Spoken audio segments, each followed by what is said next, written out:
Hello everyone, welcome to my channel. तो देखो हम लोग चैप्टर 6 पढ़ेंगे 11th आईएससी का फिजिकल केमिस्ट्री। आईएससी का फिजिकल केमिस्ट्री चैप्टर का नाम है इक्विलिब्रियम। इक्विलिब्रियम,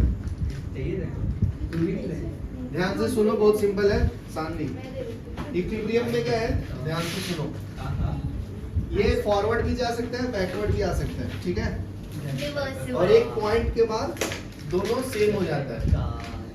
जैसे hydrogen gas plus iodine gas at a temperature of 717 kelvin, ये फॉरवर्ड। देखो ध्यान से सुनो, rate of forward is equal to rate of backward. दोनों का वैल्यू सेम हो जाएगा तो उसको हम लोग इक्विलिब्रियम बोलते हैं। क्या बोला इक्विलिब्रियम का मतलब? Rate of forward is equal to rate of backward.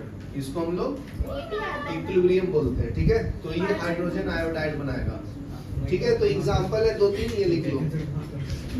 जैसे एग्जांपल है एमोनिया प्लस H2O मिलकर क्या देता है? NH4 प्लस OH माइनस, ठीक है। तो देखो इक्विलिब्रियम इन फिजिकल प्रोसेस, तो इसमें भी अलग अलग टाइप्स के होंगे Saanvi. Equilibrium in physical process, physical बोले तो सॉलिड से लिक्विड, लिक्विड से गैस के फॉर्म को हम लोग फिजिकल इक्विलिब्रियम बोलते हैं। सॉलिड से लिक्विड बन सकता है, लिक्विड से सॉलिड बन सकता है। तो ये सॉलिड लिक्विड इक्विलिब्रियम हो गया। लिक्विड से गैस, गैस से लिक्विड, फिर क्या है जी? डायरेक्ट सॉलिड से गैस, गैस से सॉलिड। ये 3 फॉर्म में हो सकते हैं। तो पहले हम लोग चेक करते हैं सॉलिड लिक्विड का, सॉलिड लिक्विड इक्विलिब्रियम, ठीक है। तो देखो सॉलिड से अगर लिक्विड बनेगा तो मेल्टिंग पॉइंट होगा, और लिक्विड से गैस बनेगा तो फ्रीजिंग पॉइंट होगा, ठीक है। जैसे आइस और वाटर, जैसे वाटर, दोनों का केमिकल एटम सेम है at a temperature of 273 kelvin. Pressure कितना है? 1 एटमॉस्फेरिक प्रेशर, ठीक है। तो ये लिख लो इसका। तो यहाँ पे rate of melting is equal to rate of freezing, ठीक है, एट ए टेम्परेचर ऑफ। यहाँ से गिब्स फ्री एनर्जी क्या होता है? 0 होता है। इक्विलिब्रियम पे गिब्स फ्री एनर्जी क्या होता है? 0। याद रखना, डेल्टा जी को हम लोग गिब्स फ्री एनर्जी बोलते हैं। नहीं बेटा, वो एंट्रोपी डेल्टा एस है ना, एंट्रोपी भी 0 होगा, ठीक है। ये हमारे सब नाटक कर रही है। शांत बैठो, एंट्रोपी को भी 0 बोलते हैं। चलो यहाँ तक लिखो, फिर आगे बढ़ते हैं। पॉज करो। नेक्स्ट देखो liquid vapour equilibrium, liquid to vapour.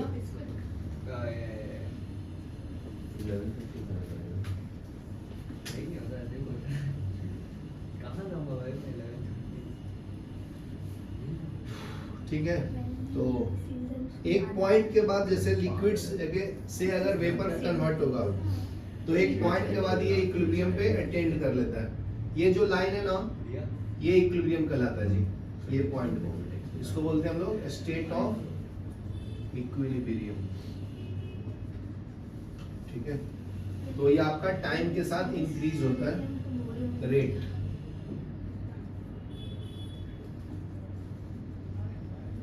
इसको हम लोग इवापोरेशन बोलते हैं, ठीक है। तो H2O लिक्विड से H2O गैस में कन्वर्ट होता है, उसको हम लोग इक्विलिब्रियम बोलते हैं, ठीक है। नेक्स्ट थर्ड है सॉलिड से गैस इक्विलिब्रियम, ठीक है। जैसे आयोडीन है, सॉलिड फॉर्म में एग्जिस्ट करता है, तो इसको डायरेक्ट ये गैस में कन्वर्ट होता है, लिक्विड फॉर्म में नहीं आता है। नेक्स्ट है एमोनियम क्लोराइड, NH4Cl, सॉलिड से NH4Cl गैस।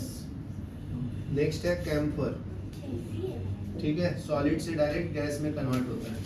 कैंसर। तो ये सब सॉलिड गैस इक्विलिब्रियम हो गया। सॉलिड इन लिक्विड इक्विलिब्रियम पढ़ेंगे अभी हम लोग डिटेल में। सॉलिड एंड लिक्विड इक्विलिब्रियम, ठीक है। तो इसमें क्या होगा जी, solid in solution is equal to solid undissolved, ठीक है। तो ये rate of dissociation is equal to rate of precipitation के बराबर भी होता है। शांत बैठो, सॉलिड और लिक्विड इक्विलिब्रियम पढ़ रहे हैं। तो रेट ऑफ डिसोसिएशन जो है जी वो equal to rate of precipitation भी बोलेंगे। अनडिसॉल्व्ड मतलब पीपीटी बनाना होता है, ठीक है। और सॉल्यूशन मतलब डिसॉल्व्ड सॉल्यूशन मतलब रेट ऑफ डिसोसिएशन। तो ये हो जाएगा रेट ऑफ पीपीटी या प्रिसिपिटेशन भी बोलते हैं इसको, प्रिसिपिटेशन, ठीक है। नेक्स्ट है गैस इन लिक्विड। तो गैस इन लिक्विड के लिए हम लोग पढ़ते हैं गैस इन लिक्विड। लिक्विड को भी, गैस को भी हम लोग डिसॉल्व कर सकते हैं लिक्विड में, जैसे ऑक्सीजन को डिसॉल्व कर सकते हैं वाटर में। तो ये आपका गैस इन लिक्विड हो जाएगा। तो इसका पॉइंट लिखना, गैस इन गैसियस स्टेट या phase is equal to gas in solution phase, ठीक है। तो ये एक साइंटिस्ट का नाम था हेनरी। उन्होंने क्या बोला, जितना प्रेशर एक्सर्ट करोगे, हेनरी लॉ, ठीक है, उतना कोई भी गैस लिक्विड में डिसॉल्व होगा, ठीक है ना। तो mass is directly proportional to pressure. तो इस कांस्टेंट को हटाना है तो एक हेनरी कांस्टेंट आता है के, तो n इक्वल टू kp आएगा, ठीक है। ये लिख लो, पॉज करो,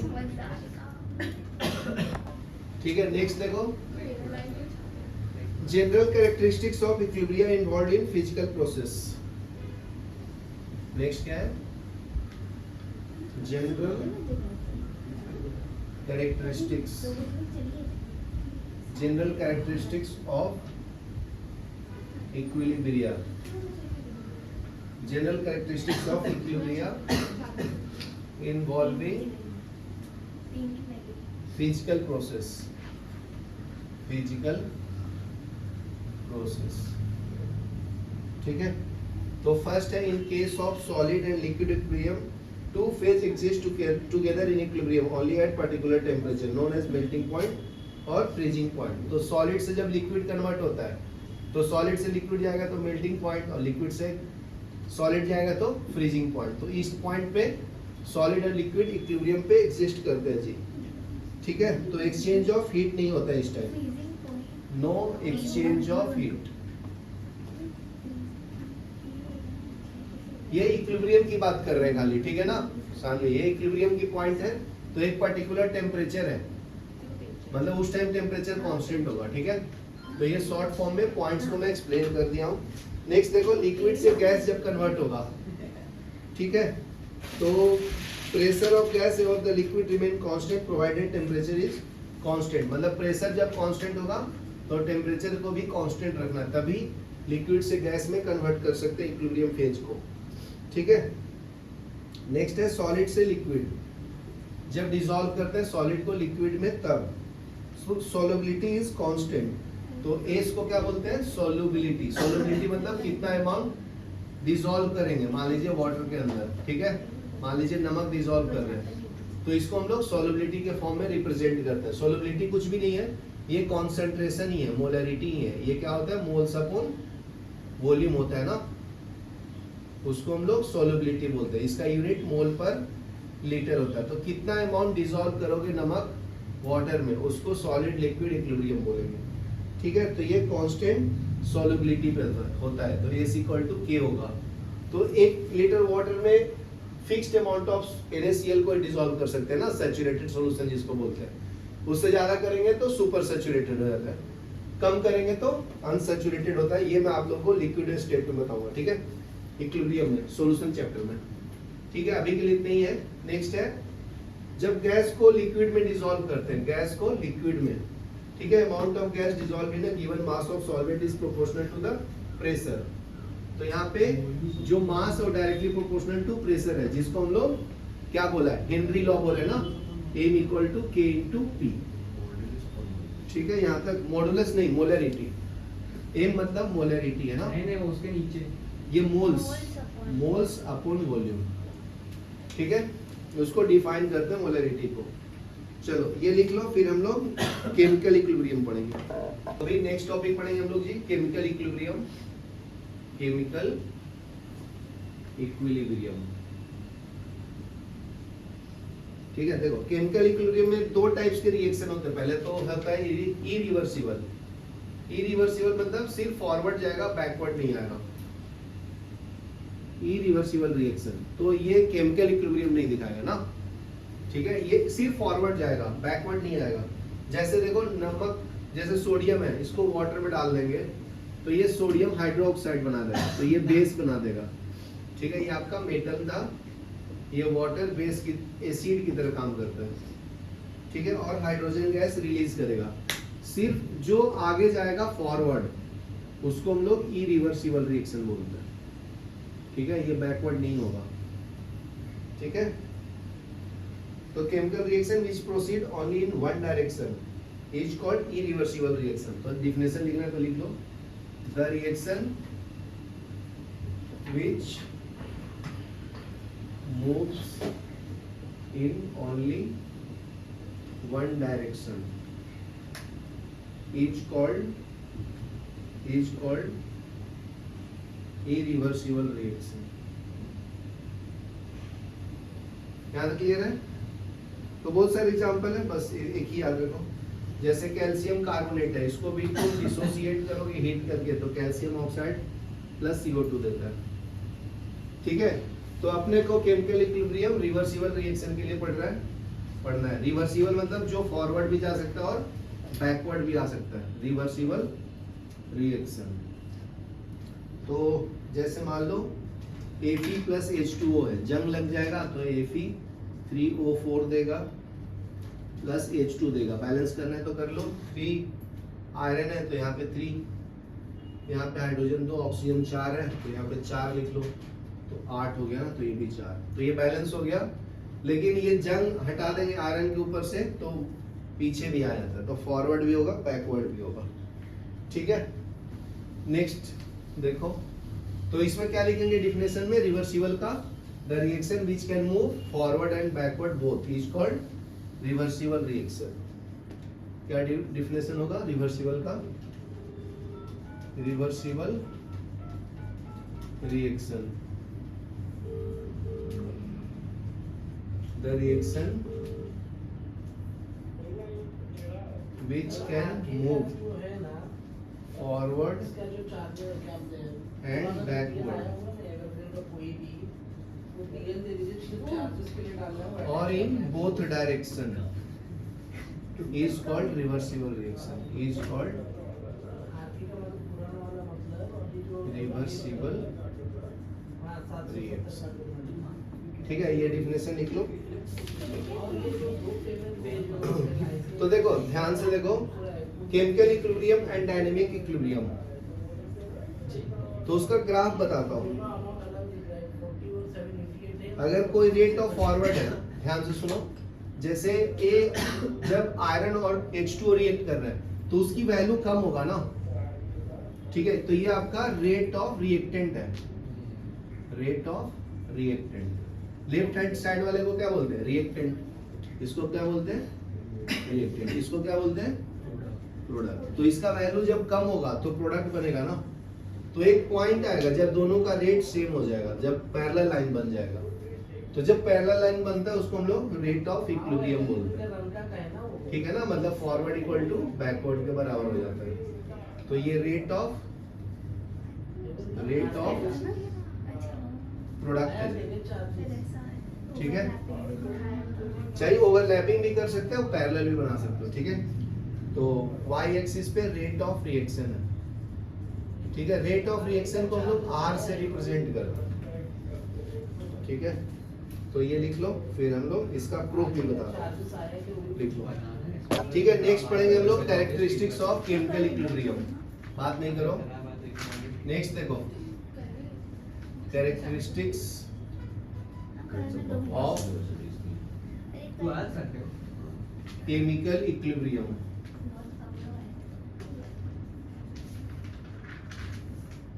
ठीक है, तो फर्स्ट है जी consistency of observable properties. Consistency of observable property, जो प्रॉपर्टी ऑब्जर्व कर सकते हो वो क्या रहेगा, कांस्टेंट रहेगा जब केमिकल इक्विलिब्रियम होगा तब, ठीक है। जैसे टाइम के साथ उसका टेम्परेचर कांस्टेंट होता है,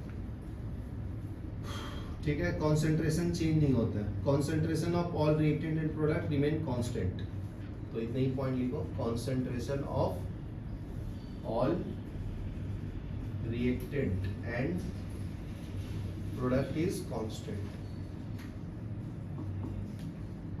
एट इक्विलिब्रियम, ठीक है।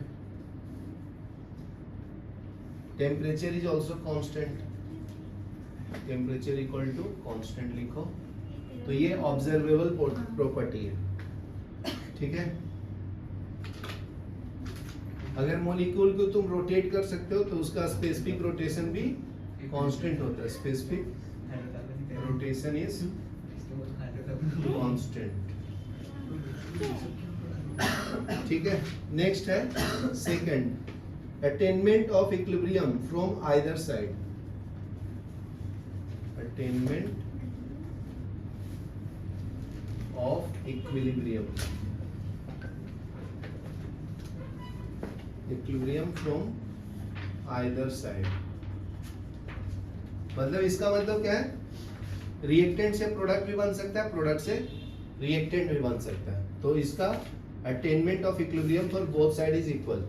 समझ में आया सानवी, रिएक्टेंट से प्रोडक्ट बन सकता है, प्रोडक्ट से रिएक्टेंट बन सकता है, तो दोनों का पॉसिबिलिटी सेम है, 50-50%, ठीक है ना। तो इसी को हम लोग बोथ साइड बोलते हैं। It takes no difference whether we start from reactant और प्रोडक्ट, तो बस इतना ही लिख लो, एक line, it makes no difference whether we start from reactant और फ्रॉम प्रोडक्ट और फ्रॉम प्रोडक्ट, इसको हम लोग बोलते हैं अटेनमेंट इक्विलिब्रियम, ठीक है। नेक्स्ट देखो dynamic nature, dynamic nature, dynamic मतलब होता है चेंज होना, ठीक है।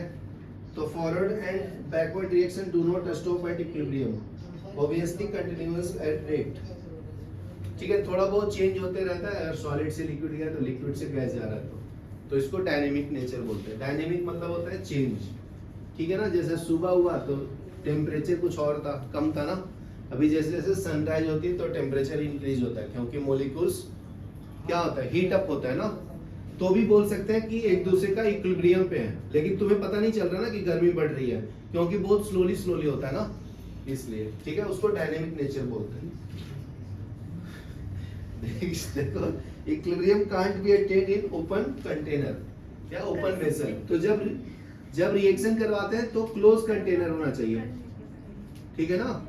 जैसे तुम लोग पढ़ाई कर रहे हो तो एक सिस्टम में पढ़ाई कर रहे हैं ना, एक क्लोज क्लास में पढ़ाई कर रहे हो, ओपन में रहेंगे तो तुम लोग नहीं पढ़ पाओगे, आवाज आएगी ना बाहर का, और जब ओपन कंटेनर में होगा तो टेम्परेचर डिफरेंस आएगा, बाहर का टेम्परेचर कुछ और होगा, अंदर का टेम्परेचर कुछ और होगा ना। तो इक्विलिब्रियम कराने के लिए क्या करते हैं, टेम्परेचर को कांस्टेंट रखते हैं, इसलिए क्लोज कंटेनर में रिएक्शन करवाते हैं। तो इक्विलिब्रियम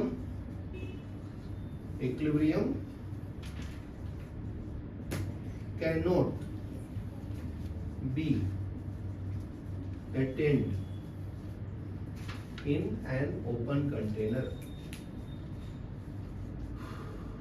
या वेसल भी बोल सकते हैं। ठीक है, नेक्स्ट पॉइंट है equilibrium point remain unchange in the presence of catalyst.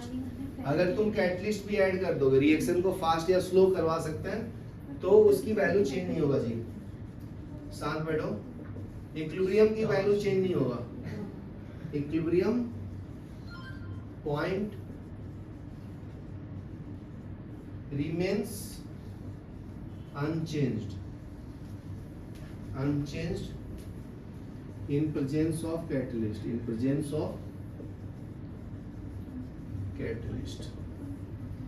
ठीक है। तो ये कुछ फर्क नहीं पड़ता है, ये सिर्फ रेट ऑफ रिएक्शन को इंक्रीज और डिक्रीज करता है। कौन? Catalyst. Catalyst catalyse both forward and backward reaction to the same extent. चलो यहाँ तक लिख लो, फिर लॉ ऑफ मास एक्शन पढ़ेंगे। नेक्स्ट देखो लॉ ऑफ मास एक्शन, इसका डिफिनेशन याद रखना और प्रूफ भी। Law of mass action,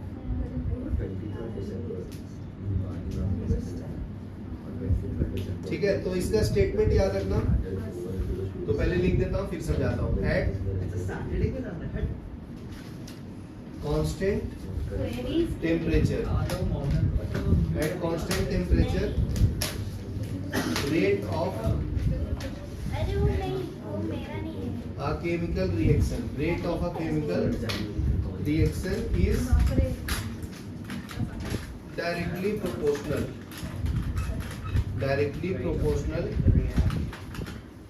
to product of active mass of reacting species with each active mass raised to power equal to stoichiometric coefficient,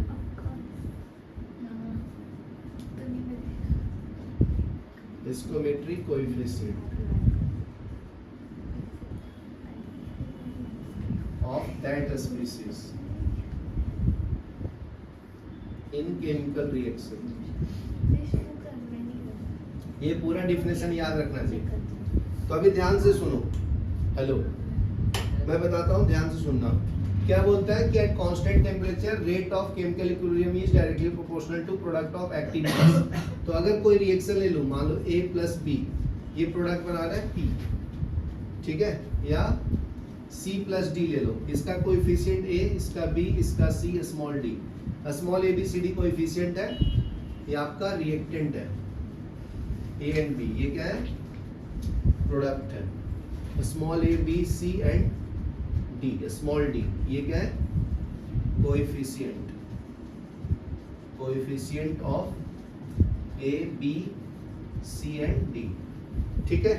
तो rate of reaction जो होगा ना,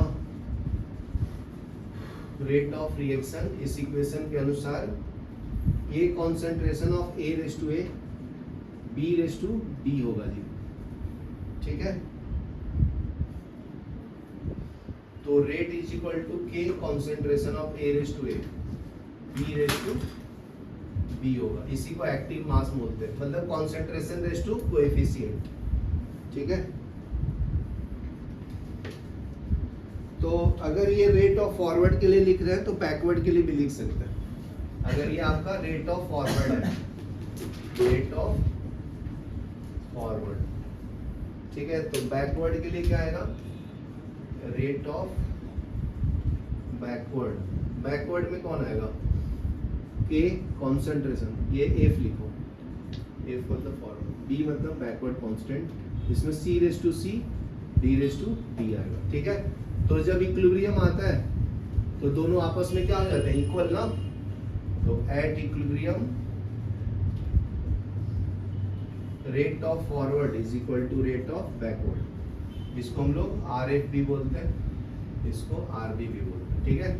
तो वैल्यू डाल दो। रेट ऑफ फॉरवर्ड का क्या है? F A raise to A, B raise to B is equal to K B C raise to C D raise to D.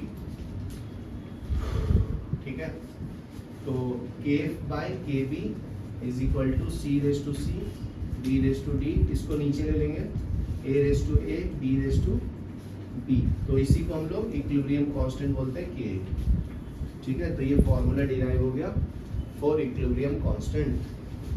चलो ये लिख लो, ध्यान से सुनो, ये कॉन्सेंट्रेशन के फॉर्म में था। ठीक है, अगर यही गैस के फॉर्म में रहेगा, A of A gas form में, बी ऑफ बी ये भी गैस के फॉर्म में produce, C of C gas के फॉर्म में, डी ऑफ डी गैस के फॉर्म में। ठीक है, तो हमको आइडियल गैस इक्वेशन पता है। क्या है आइडियल गैस इक्वेशन, कोई बताएगा क्या है जी? पीवी इक्वल टू एनआरटी बराबर P equal to N by V R T. तो अभी एक फॉर्मूला बताया था, एन बाई वी को क्या बोलते थे? मोलरिटी ना, कॉन्सेंट्रेशन जिसको बोलते हैं। ठीक है, तो ये यूज करूंगा। आर और टी क्या है? कांस्टेंट। आर गैस कांस्टेंट है, टी क्या है? टेम्परेचर है। जब इक्विलिब्रियम होता है तो कांस्टेंट रखते हैं ना टेम्परेचर को, तो पी ए की जगह पे क्या लिखेंगे? कॉन्सेंट्रेशन ऑफ ए, मतलब जहां पे ए दिखेगा वहां पे क्या लिखोगे? पी ए लिखेंगे, बराबर है। पी भी जहां पे दिखेगा पी के जगह पे, कॉन्सेंट्रेशन ऑफ बी के जगह पे, समझ गया ना भाई? कॉन्सेंट्रेशन की जगह पे ये लिखने का। तो इसको इक्विलिब्रियम कांस्टेंट को हम लोग के पी बोलेंगे। यहाँ पे के बोला था, तो इसका क्या आएगा? Partial pressure of C raise to C into partial pressure of T raise to D divided by partial pressure of A है ना, A raise to small a into B raise to small b. ठीक है, तो ये दोनों के बीच में क्या रिलेशन है बता सकते हो? ये इक्वेशन 1 और 2 ध्यान से देखो। पीसी के जगह पे क्या लिख सकता हूं मैं? सी, तो ये क्या मिलेगा?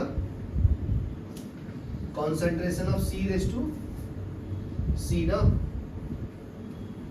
देखो क्या लिख सकते हैं जी? देखो प्रूफ तुम्हें करना है, Kb equal to Kc RT raise to delta n।